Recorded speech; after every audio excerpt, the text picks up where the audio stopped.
barometro. Cos'è? Come funziona?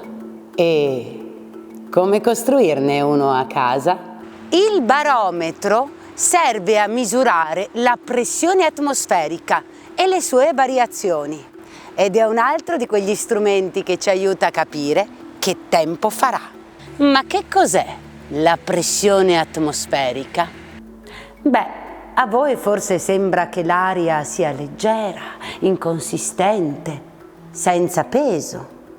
E invece è un peso che ci portiamo ogni giorno sulle spalle. Immaginate questa grande colonna d'aria sulla nostra testa. Oh! Ma come mai non ne siamo schiacciati? Beh, perché l'aria è anche intorno a noi, agisce da destra, da sinistra, dal basso. Sì, anche dal basso. E per capirlo possiamo fare un semplice esperimento. Venite. Prendiamo un bicchiere e ci versiamo dentro un po' d'acqua.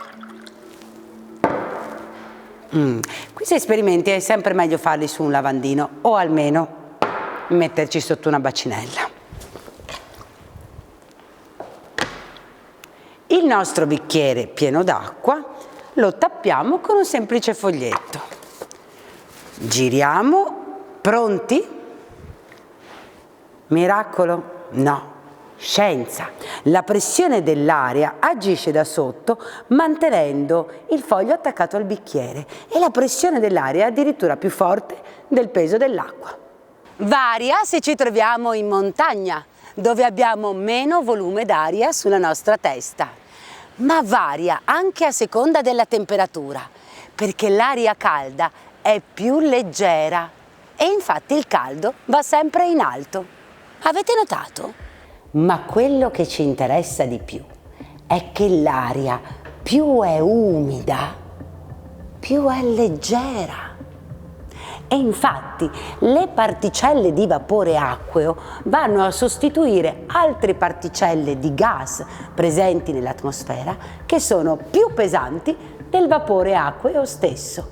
Quindi, quando l'aria è più leggera, c'è bassa pressione, l'aria è piena di vapore acqueo ed è probabile che in breve ci piova addosso.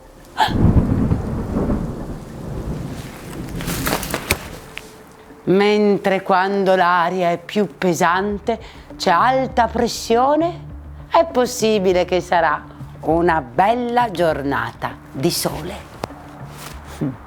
Beh, ora proveremo a costruirci un barometro casalingo.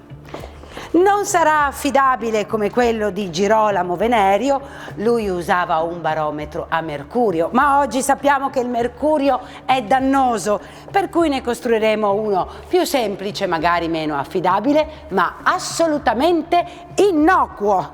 Andiamo!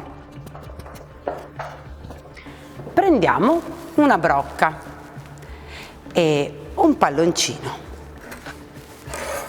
Tagliamo il palloncino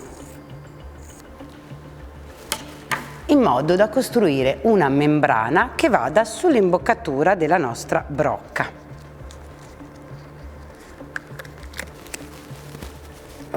In questo modo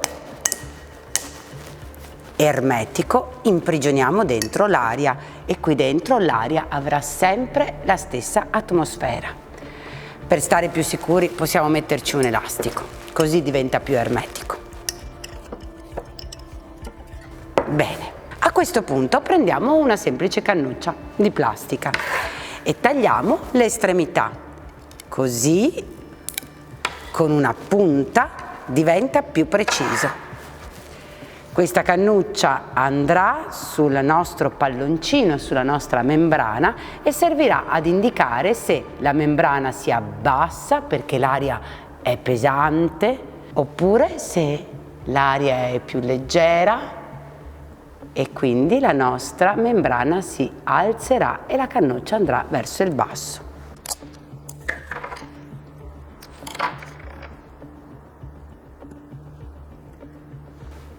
E ora misuriamo.